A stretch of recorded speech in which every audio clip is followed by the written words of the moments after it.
Eh bien, cela entraîne beaucoup de bouleversements économiques, non seulement aux États-Unis, mais dans le monde entier. Qu'est-ce que cela signifie pour les devises ou le dollar américain? Voyez-vous de plus grandes difficultés dans les semaines et mois à venir, ou cela ne doit-il pas nécessairement être affecté à ce point?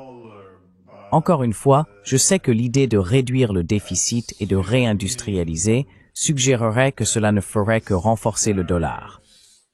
Mais en supposant que ces tarifs ne se déroulent pas comme Trump l'a prévu, que voyez-vous se passer pour le dollar américain?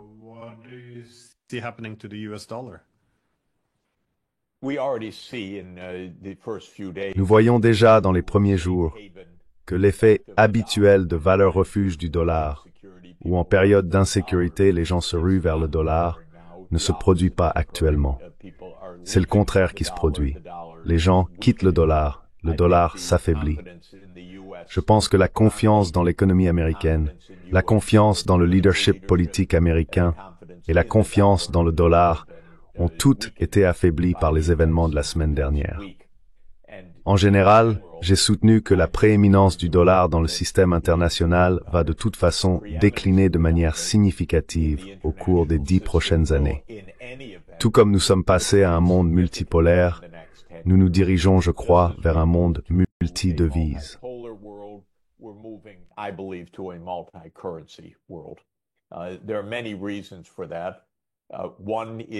Il y a de nombreuses raisons à cela. L'une d'elles est le déclin progressif sous-jacent des États-Unis dans l'économie mondiale.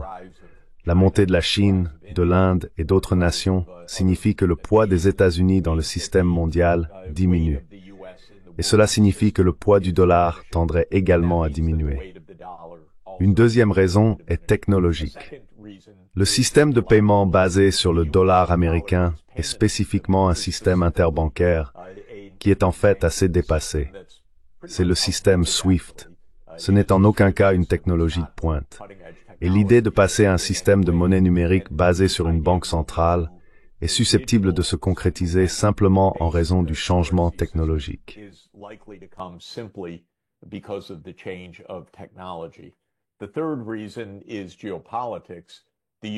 La troisième raison est la géopolitique. Les États-Unis ont militarisé le dollar, notamment en saisissant réellement la Belgique via Euroclear, en saisissant 300 milliards de dollars de réserves de change russes. Mais les États-Unis ont été à l'origine de plusieurs saisies de réserves de change ces dernières années. Venezuela, Russie, Afghanistan, Iran, Corée du Nord. Et cette militarisation du dollar est certainement une bonne raison de ne pas conserver votre monnaie, vos devises, vos réserves de change en dollars. Maintenant, il y a un autre point qui est que les États-Unis ont utilisé le système de règlement basé sur le dollar pour appliquer d'autres types de sanctions également.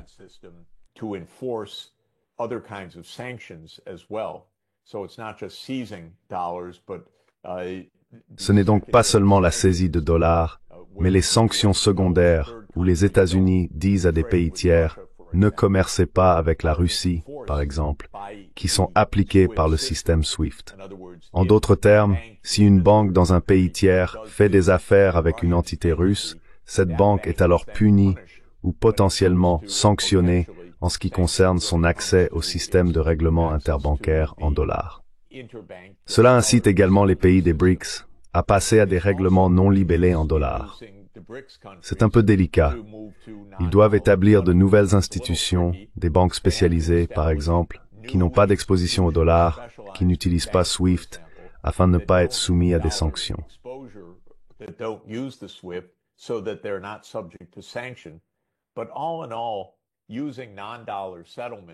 Mais dans l'ensemble, utiliser des règlements non libellés en dollars n'est pas un phénomène hautement ésotérique. Ce n'est pas quelque chose qui dépasse la portée d'une ingénierie monétaire simple.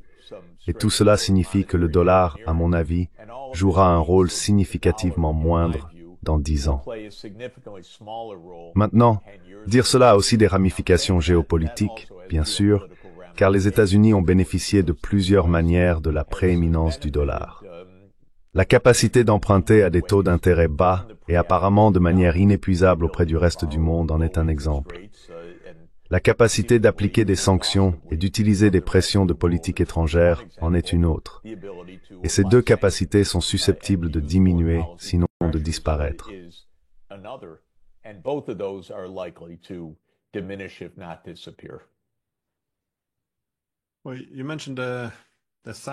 Eh bien, vous avez mentionné les sanctions, parce que bien sûr, ces tarifs ne surgissent pas de nulle part.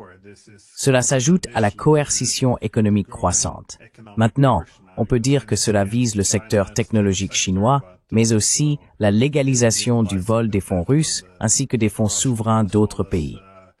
Eh bien, nous voyons que cela se produit maintenant. Trump semblait initialement conscient qu'il était important de reconstruire la confiance dans le système financier centré sur les États-Unis.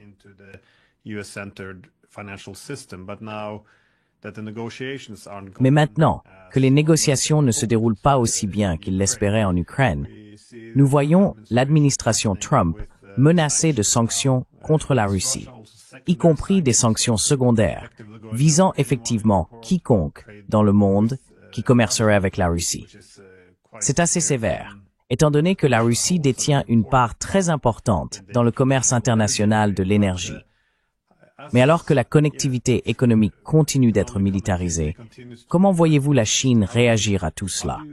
Parce que la situation ne semble pas stable. Elle se dégrade, du moins, il me semble, assez rapidement. Alors comment les Chinois réagissent-ils à cela, étant donné qu'ils seraient le principal rival de l'économie américaine?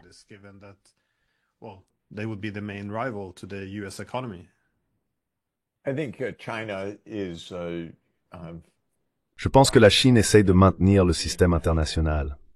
La Chine ne menaçait pas directement le rôle des États-Unis dans le système, par exemple. La Chine ne s'est pas précipitée pour dire « utilisez le renminbi plutôt que le dollar », bien au contraire. La Chine a été hésitante et lente à internationaliser le renminbi et à ouvrir les marchés de capitaux chinois. Cela dit, la Chine voit aussi que se fier simplement au système actuel ne fonctionne pas. La Chine elle-même est l'objet de nombreuses sanctions, de nombreuses pressions, de nombreuses politiques de confinement brutales des États-Unis pour, d'une certaine manière, mettre des bâtons dans les roues, devrais-je dire, du système chinois pour arrêter la montée de la Chine. Rien de tout cela ne fonctionne.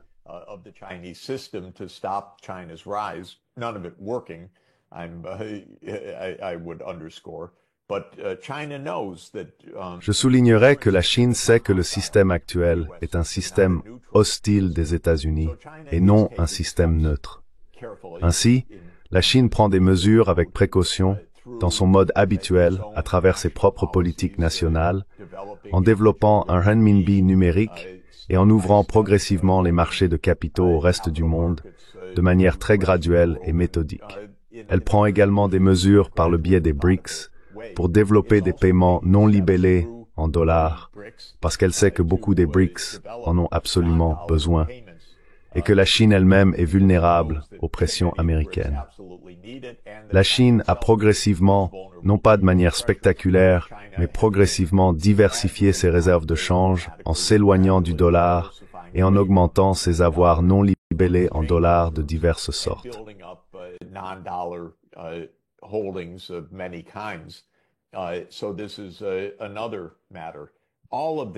C'est donc une autre affaire.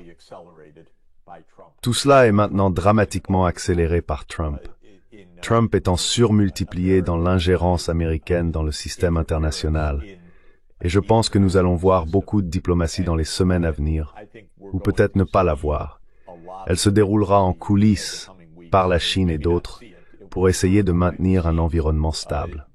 Le fait que les marchés boursiers asiatiques chutent à nouveau montre qu'il y a des enjeux très élevés dans cette affaire.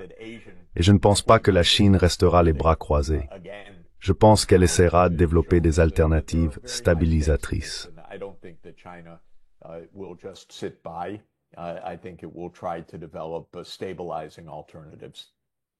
Vous avez mentionné la pression économique, mais bien sûr, il y a aussi la pression militaire.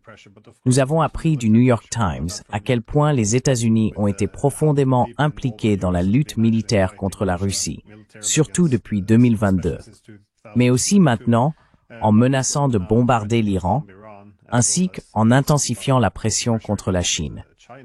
Étant donné ce que vous avez décrit se passant en Asie du Nord-Est, entre les Coréens, les Japonais et les Chinois, voyez-vous une restructuration plus large du système international en raison de la pression militaire et économique? Ou avez-vous constaté des développements tangibles?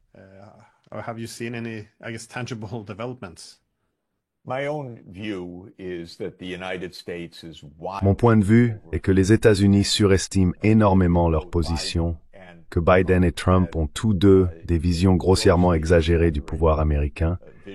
Tous deux, à leur manière, pensent que l'Amérique domine encore le monde, peut menacer le monde, peut déterminer les politiques mondiales et peut fixer l'agenda. Je pensais que Trump avait un peu plus de réalisme, du moins en ce qui concerne l'Ukraine. Il reste à voir s'ils sont assez intelligents pour trouver une issue à cette situation.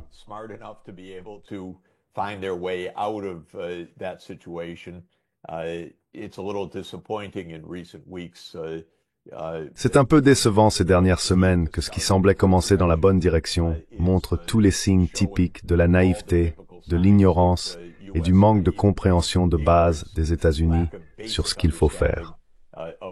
Dans d'autres domaines, Trump pense que le dollar américain est roi. Il pense que le marché américain est roi.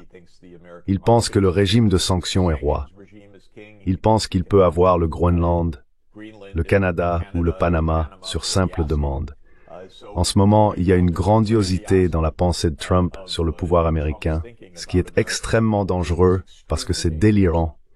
Et les délires mènent au désastre. Donc c'est une période très tendue en fait. This is a very fraught period, actually.